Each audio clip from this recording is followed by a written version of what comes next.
Hi everyone! Welcome back to my YouTube channel. So for today's video, nagbabalik na naman ako. This is my move-in vlog. Probably I will be staying here for good, but uuwi rin ako sa amin. For the meantime, pupunta ako dito and then babalik sa probinsya until time na dito na ako magsistay for how many months. Kain muna tayo ng noodle because nagugutom na ako. By the way, today is Monday, May 20, 2024. Around 6:30 a.m. Sumakay ako ng bus galing sa amin. Tapos dumating ako dito around 9:40. So around 3 hours yung biyahe ko from Dumanhog to here. And right now, it's currently around 11 a.m. in the morning at nagugutom na ako because maaga akong kumain kanina.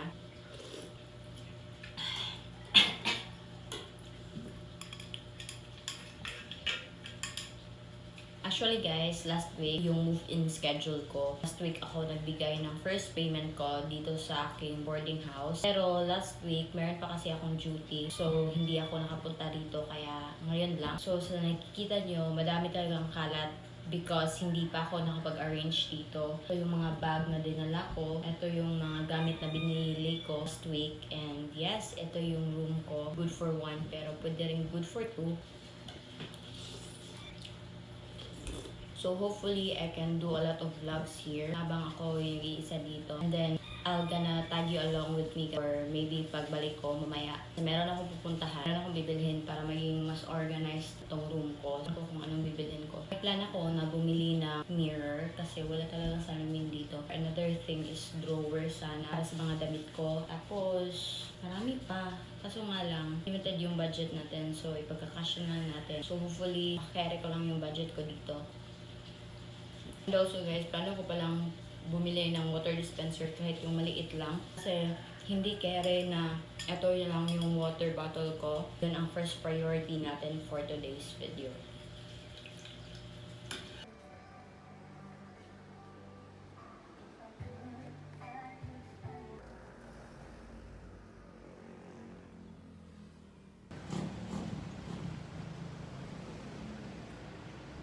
This room is in a mess right now. Hindi ko alam kung saan ako magsisimula sa pag-organize, but everything in here is messy.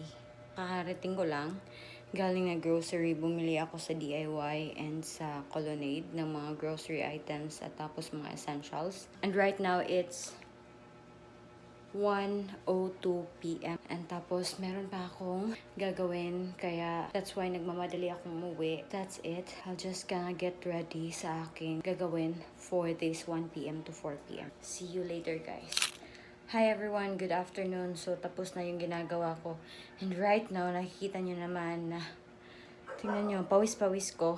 It is because bumili ako ng tubig. Ito siya. Malayo dito yung bilihan na ng tubig. So, ang nangyari, napa-exercise ako nang wala sa oras. Still, dami pa rin i-arrange dito. Hindi pa ako nakapag-arrange, but here it is. So, yan yung bed ko. Diyan ako matutulog. Tapos, ayusin ko lang yung bedsheet. Tapos, bumili ako ng bagong pillow. Ito.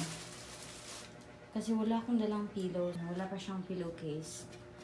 But we will work on that later on. Tapos eto, grabe yung mess dito. Ewan ko kung saan ako magsisimula. And also, bumili ako sa Colonnade kanina ng bigas, salt, ito yung mga toyo, mga tumas, toiletries.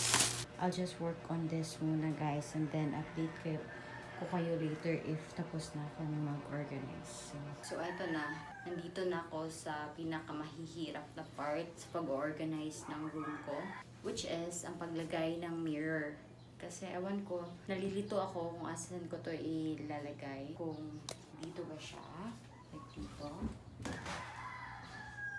Dalawa siya. So, I bought 2 pieces. So, confused ako kung asan ko siya ilagay. Dito ba, dalawa? Or dito ba siya, tapos pahaba? Or dito ba siya, tapos pahaba rin? Or dito ba siya, tapos pahaba rin? I'm really confused right now guys kung asan ko to ilalagay.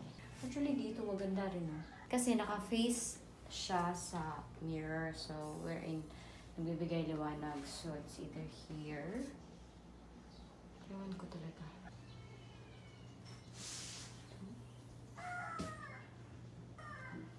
Saan ko ilalagay ito? Dito na lang kaya, ano? Dito na lang sa vanity, ano ko, or sa study table ko.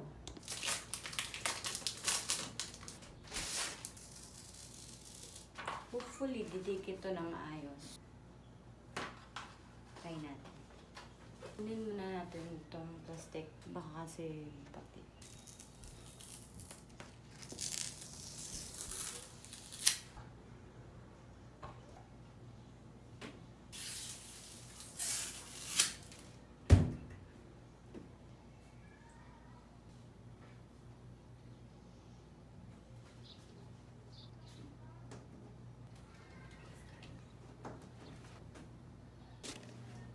So, ayan na. Nalagay ko na yung mirror on the wall. Diyan. Maraming distortion ang nangyayari sa mirror na to. Tingnan nyo. Ayaw ko sa mirror na to. Kukunin ko na kaya ito. Hindi ko ma-focus yung cellphone.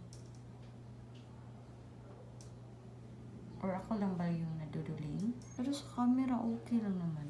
So, ito yung outfit ko for today. So, next thing na gagawin ko is itutour ko kayo dito sa aking room, which is na mini-organized na siya. So, medyo na-organize na yung room ko. So, here it is. Start off here.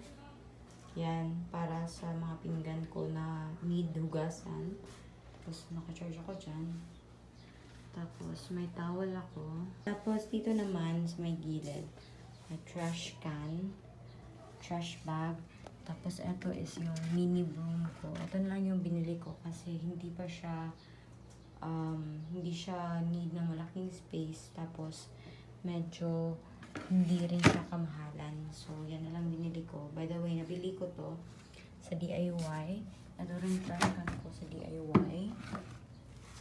Yan, sa DIY rin yan. Tapos dito naman, bumili ako ng, anong tawag dito? Lagayan ko ng mga keys, ng mga, ano ko.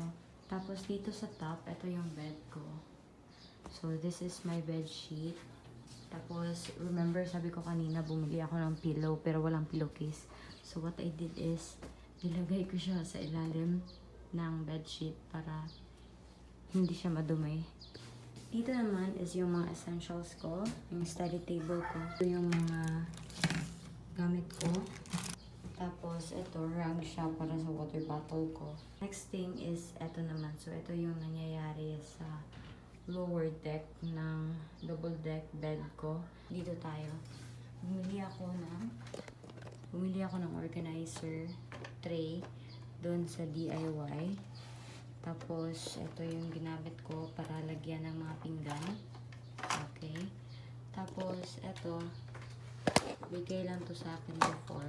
So, lalagyan ko ng mga sabon para maligo ako at shampoo.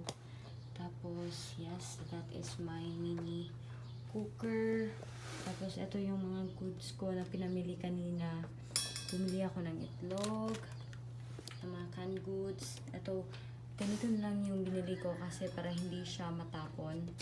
Diba? Kasi naman sa sachet, tapos matapon lang. So, with bottle na lang yung binili ko. Total, I don't know if maubos ko to. Pero mataas naman yung time na dito ako titira. So, ito yung Mang Tomasika. Tapos, bumili rin ako ng Magic Sarap, Iodized Salt, Miswa, tapos mga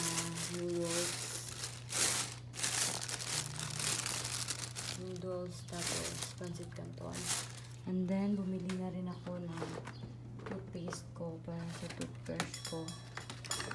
Tapos, essentials. Ito. Ito ilalagay. Bumili na rin pala ako ng mga downy, shampoo, napkin, sabon, tissue, Tapos, meron yung grease. Ito yung ginawa ko. Mabutin lang meron akong straw dito.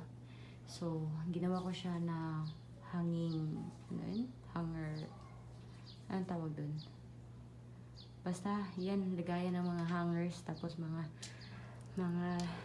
damit ko kasi wala pa akong drawer or something. So, yan lang muna yung ginawa ko. Hinahanger ko yung mga clothes ko dyan.